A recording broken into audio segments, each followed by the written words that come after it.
القرآن وعلمه أو كما قال عليه الصلاة والسلام.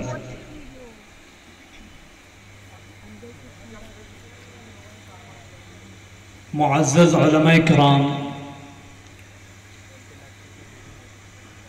মুরব্বিয়ান আযম এবং উপস্থিত যুবক ভাইয়েরা, পাশাপাশি দূর দূরান্ত থেকে আগত কোরআন পিপাসু, ইলম পিপাসু আমার ছোট্ট ছোট্ট সোনামণিরা, আজকে আমাদের এই অনুষ্ঠান বা এই প্রোগ্রাম মূলত কোনো জলসা জুলুস নয়, কোনো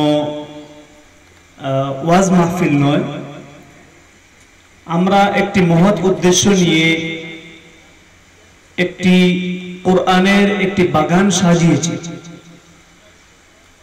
সেই বাগানের নতুনত্ব বা নতুন আঙ্গিকে সেই বাগানটি আপনাদের সামনে উপস্থাপন করার এবং কিছু উলামায়ে কেরামের মজমুআ বা একত্রিত হওয়া এবং সবার দোয়ার মাধ্যমে নতুন আঙ্গিকে সবক প্রদান অনুষ্ঠান। মূলত এখানে কোনো লম্বা চড়া আলোচনার জায়গা নয়, আর যদিও আমি কোনো আলোচক নয়, আমি কোরআনুল কারীমের তিলাওয়াতের উপরে মেহনত করে থাকি, এরপরেও আদেশ আসছে, সেজন্য আমি দু চারটি কথা বলবো সংক্ষেপে, বলেই আমি ইনশাআল্লাহ ছেড়ে দেব।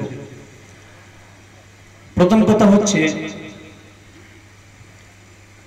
আমার উস্তাদ মুহতারাম, বর্তমান বিশ্বের শ্রেষ্ঠ কারিদের মধ্যে অন্যতম শেখ আহমদ বিন ইউসুফ আল আজহারি হাফিজাহুল্লাহ, আপনারা দেখতে পেয়েছেন কিছুক্ষণ আগে উনি যুক্ত হয়েছিলেন এবং আপনাদের সামনে উনি মূল্যবান নসিহত পেশ করেছেন এবং উনার প্রথম সূরাতুল ফাতিহা, কোরআনুল কারীমের প্রথম সূরা সূরাতুল ফাতিহা সবক দিয়েছেন।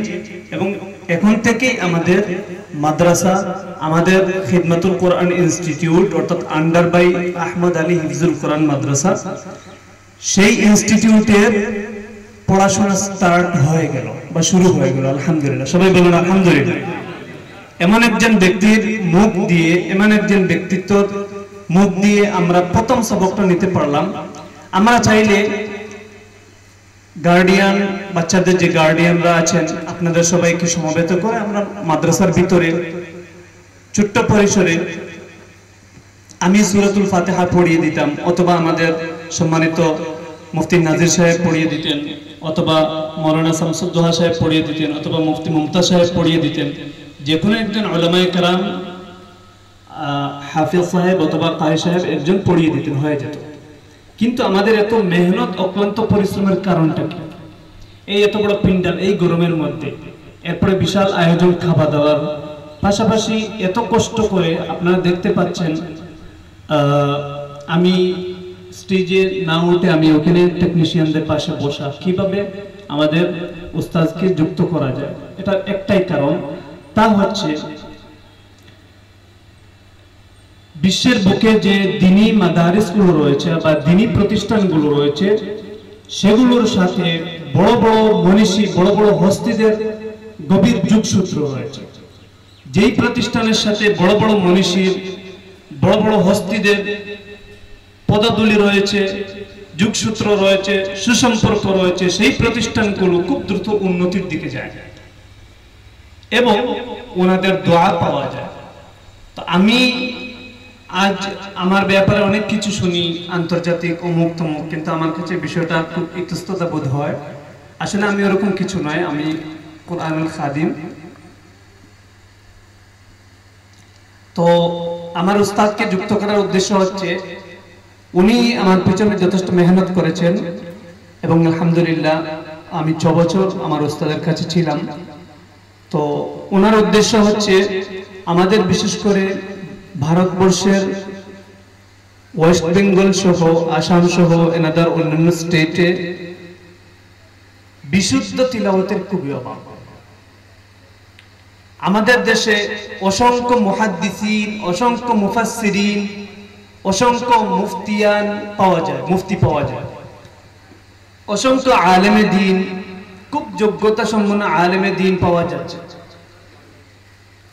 কিন্তু কুরআনুল কারীমের পঠন পদ্ধতি পুঙ্খানুপুঙ্খভাবে মেনে তিলাওয়াতকারী এর সংখ্যা খুবই কম।